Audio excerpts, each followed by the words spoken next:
Yang tak pernah berdoa terus tak pernah berdoa. Yang tak baca Quran terus tak baca Quran. Yang derhaka kepada ayah, derhaka kepada ayah. Yang derhaka kepada suami terus derhaka kepada suami.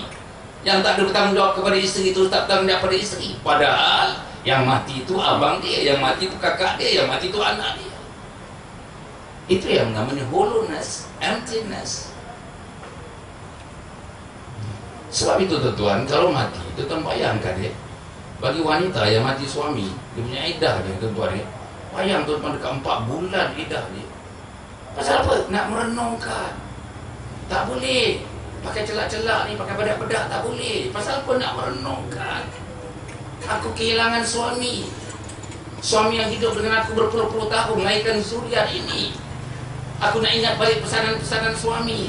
Aku nak hala dudukan kehidupan tanpa suami. Dulu dengan suami pun aku tak berjaya pujuk anak aku baca Quran, pujuk anak aku semayang. Sekarang aku seorang-seorang ni. Macam mana aku nak buat? 6 orang anak aku ni. Siapa nak meneragui anak aku ni? Itu dia 4 bulan masa berfikir. Tak boleh keluar rumah. Tak ada sebarang-sebarang, tak boleh keluar rumah, tak boleh. Tak boleh sebarangan, boleh keluar rumah, siapa kata tak boleh keluar rumah? Tak boleh sebarang-barangan. Sebab itu tuan-tuan dan puan, sebagai kasihan. Balik tadi kepada agama Islam. Satu lagi tuan-tuan dan puan, bila kita tubuh, saya dan teman-teman menubuhkan Jati ni, saya Presiden Jati Malaysia. Timbalan presidennya Datuk Aidit Ghazali, naib presidennya Profesor Dr. Siddiq Baber, dan yang lain-lainnya. Perjuangan kita Islam Melayu Raja. Nombor 2 soal Melayu. Saya tak tahulah teman-teman, saya yakin teman-teman kat sini tak berkenan betul bila sebut perkataan Melayu. Saya tahu. Sebut aja Melayu, sebahagian daripada kita tutup telinga, tutup mata, tutup hati. Tak boleh dengar perkataan Melayu. Tuan-tuan, masa saya menjadi naib presiden PAS dulu, saya sebut Melayu dalam satu perbincangan, bukan perbincangan yang formal pun. Perbincangan 3-4 orang, saya ditengking oleh satu orang yang jauh lebih muda daripada saya. Duduk dalam jawatan kuasa biasa, saya naib presiden, lebih tua, jauh lebih tua daripada dia. Tengkingnya saya. Stop mentioning about Melayu. Oh, betul-betul dia tengkingnya saya. Orang ni masuk dalam golongan dalam parti PAS yang tak mau langsung cerita tentang Melayu, seolah-olah musuh. Jangan sebut Melayu, aku tak mau dengar. Itu qaumiyah. Itu tuan-tuan, asabiyah. Saudara, orang ni kena baca satu buku. Buku itu merupakan satu epik. Epik ni satu buku tuan-tuan dan puan yang tidak ada taranya. Pemikiran penulisnya tak ada taranya, catatan tulisannya tak ada taranya, kandungan kontennya tidak ada taranya, falsafah di belakang buku itu tidak ada taranya. Tentang buku itu boleh dirujuk sampai bila-bila, tidak ada taranya. Itu namanya epik. EPIC, epik. Jadi satu buku yang epik, yang banyak menyentuh persoalan qaumiyah ni atau asabiyah ni. Nama bukunya Al-Muqaddimah karangan Ibn Khaldun. Bacalah dalam bahasa Melayu ada, dalam bahasa Inggeris ada, dalam bahasa Jerman ada, dalam bahasa Perancis ada, dalam bahasa Spanish ada, dalam bahasa Portugis ada. Hampir semua bahasa dalam dunia ini telah diterjemahkan Al-Muqaddimah karangan Ibn Khaldun, yang membincangkan panjang lebar persoalan tentang Melayu ke Arab ke Cina ke India ke persoalan bangsa. Dan dia menyebut persoalan bangsa ni ada 2, satu yang negatif, satu yang positif. Negatif misalnya kalau saya cerita Melayu, tolong Melayu saja ketepikan orang Cina langsung. Tolong Melayu saja tuan-tuan dan puan, kita mengorbankan keharmonian orang India dalam konteks itu. Itu orang itu tidak diizinkan oleh agama.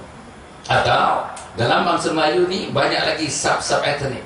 Yang Banjar sub-etnik, Jawa sub-etnik. Tadi saya menghadiri satu majlis untuk penubuhan satu NGO, satu organisasi daripada sub keturunan orang-orang Mendeling, orang Mendeling ni. Oh, insyaAllah tuan-tuan ya.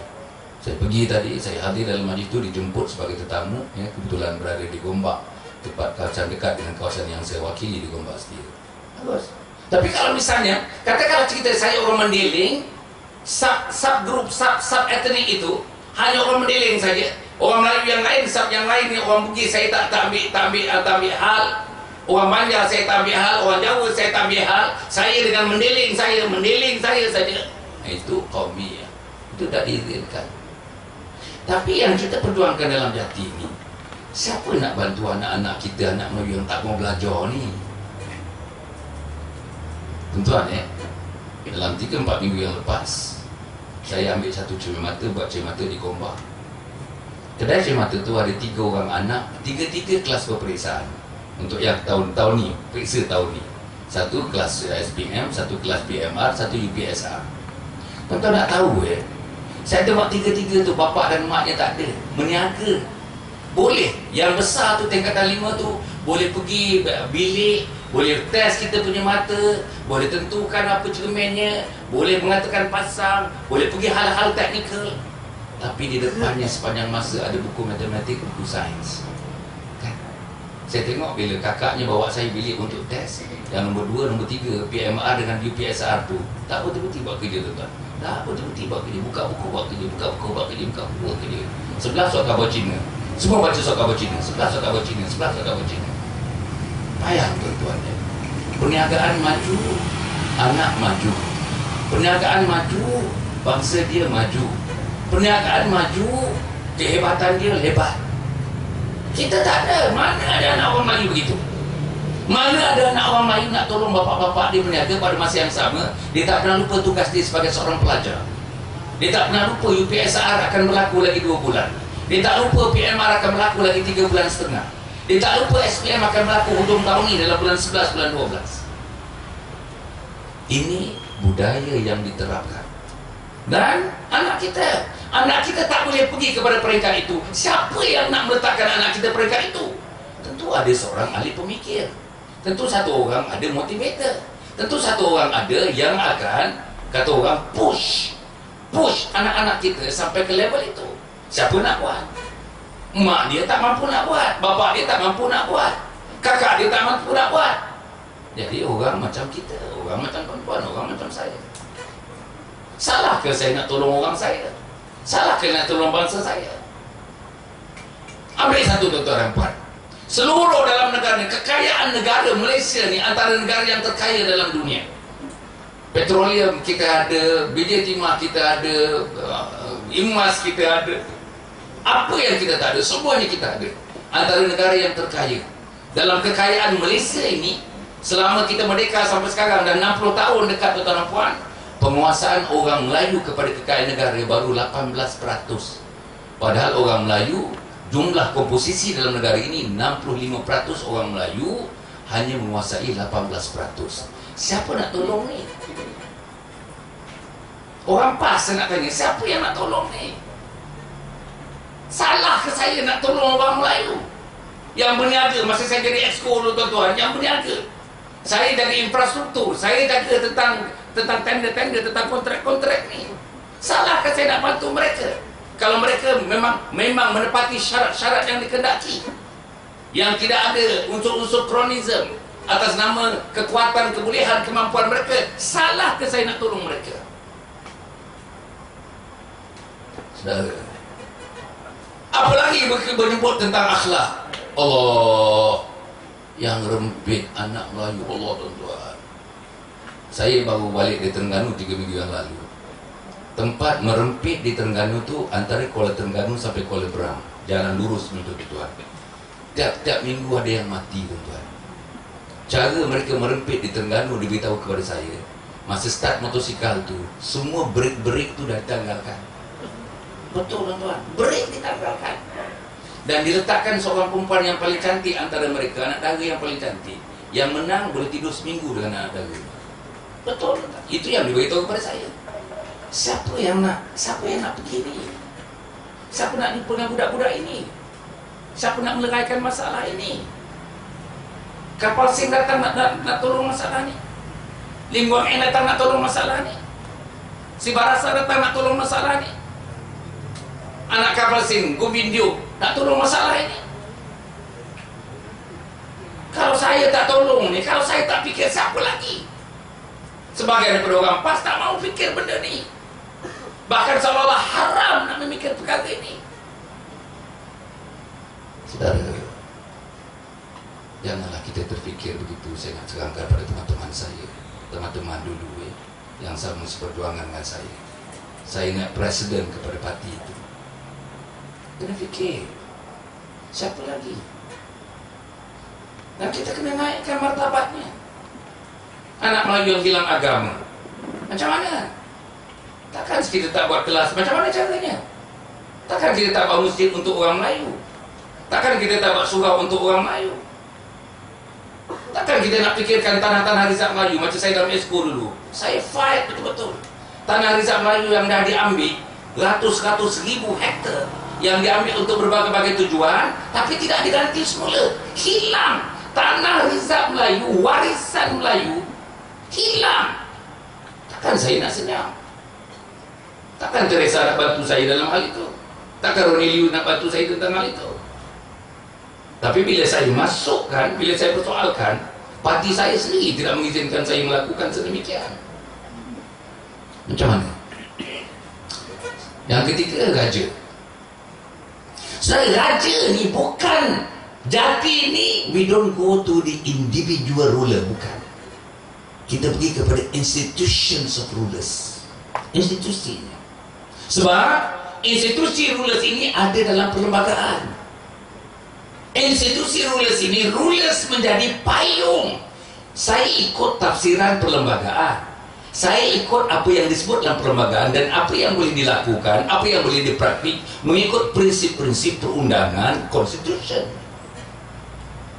Raja dalam perlembagaan payung kepada Islam, payung kepada bangsa Melayu, payung kepada adat istiadat dan kebudayaan Melayu, payung kepada kehidupan keseluruhan orang Melayu. Kalau mereka tak betul, kita kena betulkan. Betul, saya setuju. Tapi apa yang saya nak sebut dalam perlembagaan, saudara-saudara, tuan-tuan kalau baca surat khabar, saya sebut juga di Tanah Merah. Saya kata bukan pertama kali saya sebut, saya ikut pun orang lain dah sebut, saya dah baca orang lain dah tulis, saya dah baca orang lain dah bincang, saya dah baca orang lain dah sebut, iaitu cita-cita Pakatan Rakyat bila mereka menawan Putrajaya. Salah satu mereka lakukan ialah menjadikan Malaysia diubah daripada negara atas nama demokrasi kepada negara republik. Tuan bayang tuan-tuannya, macam mana? Bayang tuan-tuan, implikasi Malaysia menjadi republik. Bila Malaysia akan menjadi republik? Mungkin 3 bulan lagi. Tuan-tuan kena fikir ni. Teman-teman saya, Seksyen 7, Seksyen 8, Seksyen 6, Seksyen 5. Cita-cita mereka, biasanya Datuk Hazami baca tuan-tuan, baca cita-cita DAP. Ada 30 cita-cita pernyataan DAP. Biasanya Datuk Hazami baca 30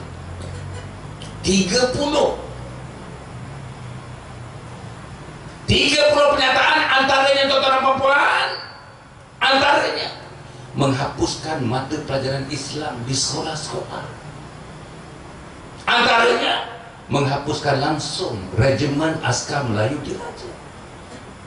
Bayang. Yang menyentuh tentang kita, menghendaki uang zakat fitrah itu, zakat itu diagih juga kepada orang bukan Islam. Apa lagi pernyataannya? Biasanya Datuk Hazami baca tuan-tuan. Pernyataan yang lain, kalau tuan-tuan beranak orang Melayu, ada anak, tuan-tuan tidak boleh mempengaruhi anak-anak itu untuk memilih agama macam mak bapaknya agama Islam. Terserah kepada dia untuk memilih apa juga agama. Mak bapak cannot intervene. Mak bapak tidak boleh mempengaruhi. Mak bapak tidak boleh meletakkan tangannya. Mak bapak tidak boleh meletakkan jari ini kepada anak-anak itu untuk memilih agama pilihan ibu bapa. Tuan-tuan cuba bayangkan. Saya bagi tahu Datuk Hazami, kalau ini dilaksanakan, yang Datuk Hazami biasanya baca, tersebar tuan-tuan, dalam bentuk bertulis pun tersebar. Biasanya kalau Datuk Hazami baca, baru-baru ni kita buat dekat Bukit Subang, habis dia baca, penganjur kat situ minta, dia kata besok saya nak kopi, saya nak bagi Tempat ini ada dekat 2,700 unit-unit rumah, apartmen-apartmen ni. Tiap-tiap satu unit akan dapat satu kopi. Tuan kena tuan. Betul tuan. Datuk Azamin saya rasa dia akan bawa, dia ada bawa tu kopi ni tu. Bayang 30 perkara tuan. 30 perkara. 30 perkara tuan puan mengenepikan Melayu, mengenepikan Islam. Macam buku jingga. Buku jingga tak ada Islam tuan-tuan. Macam mana orang PAS boleh terima buku jingga? Saya nak tanya. Tak ada Islam. Tak ada perkataan Islam tu, tak ada. Buku jingga tak ada sebut perkataan Melayu.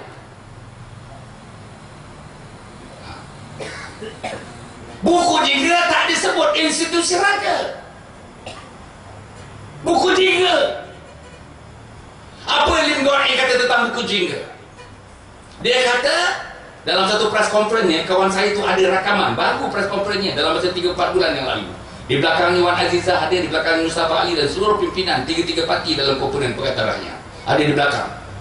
Lim Guan Eng berada di depan dalam press conference menyebutkan, kalau ada di antara teman-teman komponen PAS atau PKR nak buat Islam, nak buat peraturan-peraturan mengenai Islam, nak melakukan apa juga hal mengenai Islam, mesti rujuk dulu dan dapat kebenaran daripada DAP. Tuan-tuan, yang belakang ni boleh mengganggu. Macam mana? Nak duduk dengan DAP pasal apa? Pasal apa nak duduk dengan DAP? Siapa ada dalam DAP ada kepakaran tentang akidah, ada kepakaran tentang syariah, ada kepakaran tentang akhlak Islamiyah, ada kepakaran tentang ruhiyah, ada kepakaran tentang ketuhanan, ada kepakaran tentang kenabian. Tuan-tuan, macam mana? Belakangnya ada pemimpin PAS ni, depan Lim Guan Eng pakai pemimpin PAS, pemimpin PKR. Apa lagi Lim Guan Eng kata? Nak melahirkan negara Islam, nak melahirkan masyarakat Islam dan negara Islam dengan hudud di dalamnya tidak ada dalam buku jingga. Oleh itu, dia kata, oleh itu kalau kamu nak laksanakan Islam di Malaysia oleh PAS, oleh PKR, oleh PAS terutamanya, titik-titik-titik dalam quotation itu disebut no way. Tak boleh. Saya nak bagi tahu teman-teman PAS. Macam mana? Macam mana? No way. No way. No way for Islam. No way for Melayu. No way for Raja.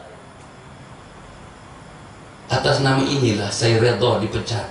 Bayang tuan-tuan, saya dipecat daripada parti yang saya sayang. Naik presiden tuan-tuan, naik presiden. Bukan nak katalah Hasan Ali dalam sejarah PAS the most meteoric rise. Saya 2 tahun dah jadi, masuk tahun yang ketiga dah jadi naik presiden tuan-tuan. Tahun pertama masuk aja dalam PAS, saya dah jadi tuan PAS pusat, terus naik presiden. Macam mana? Macam mana saya nak berkongkol dengan no way for Islam, no way for Melayu, no way for Raja? Macam mana?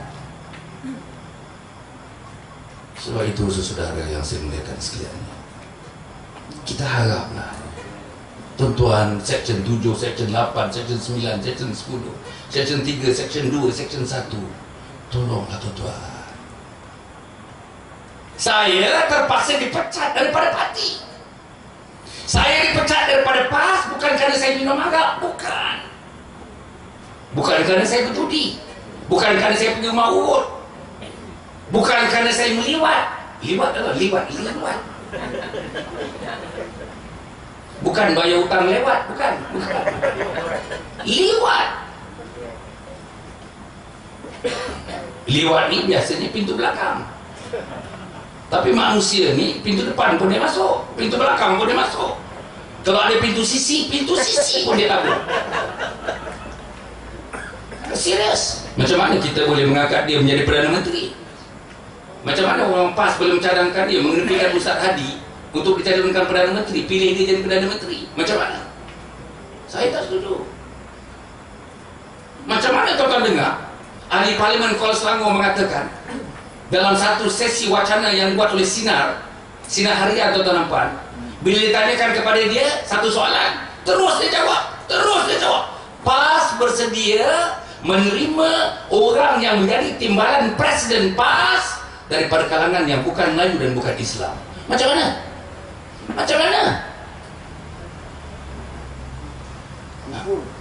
Timbalan presiden, timbalan presiden.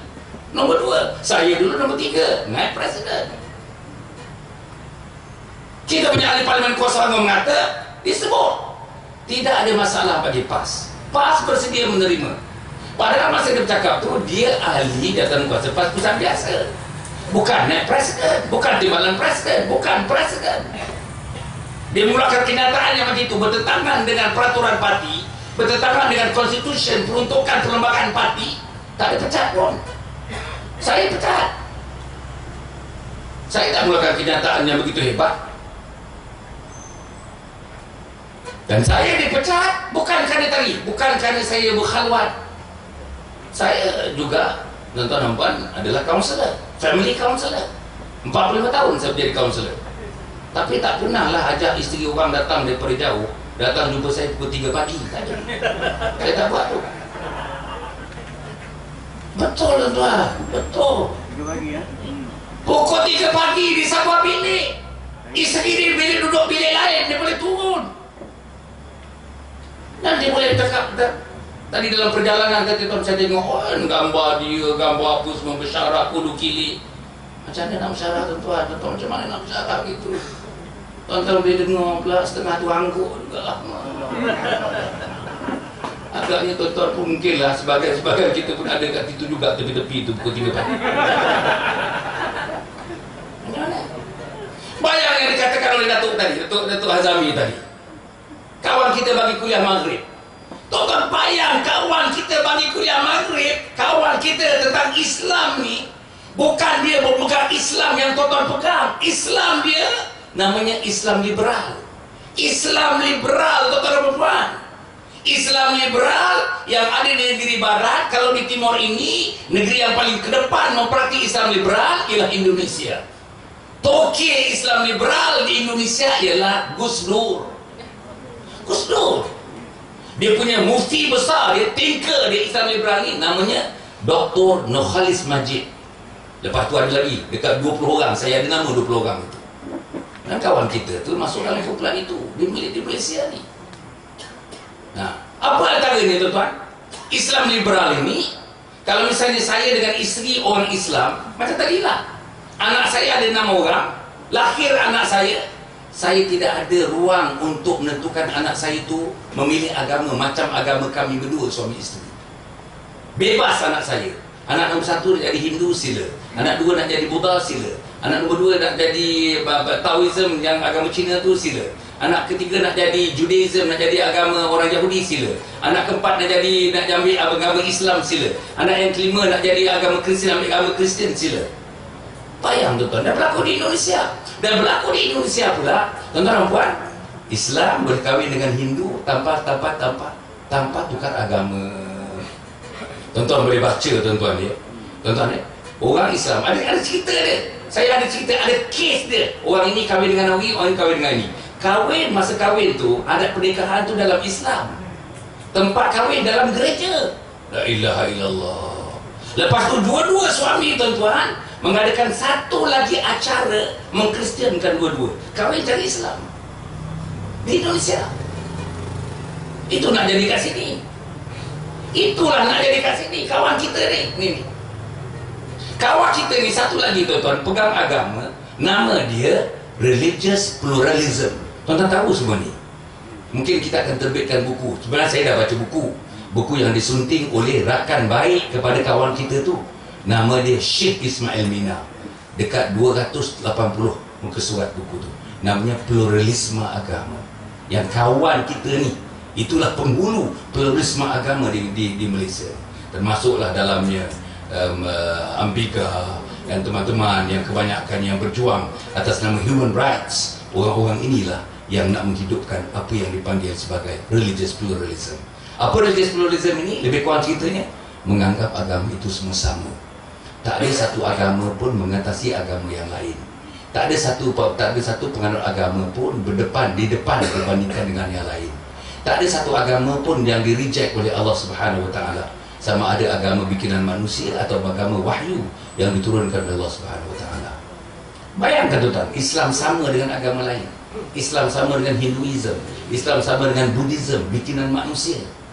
Bayang, itu perbedaan dia. Itu namanya religious pluralism. Saudara-saudara, complicated. Dan orang yang pegang Ismail Minah jelas-jelas siapa yang memegang pahaman pluralisme agama, pahaman yang nama Islam liberal. Apa dia kata? Syirik. Without hesitation, tuan-tuan, 3-4 kali dalam bukunya, syirik. Macam mana orang yang masuk dalam kumpulan syirik boleh bagi kuliah maghrib disemenyih tadi? Itu satu. Macam mana nak bagi kuliah maghrib, tuan-tuan faham? Tuan-tuan buka dalam website, buka dalam portal, buka dalam blog, tuan-tuan buka muka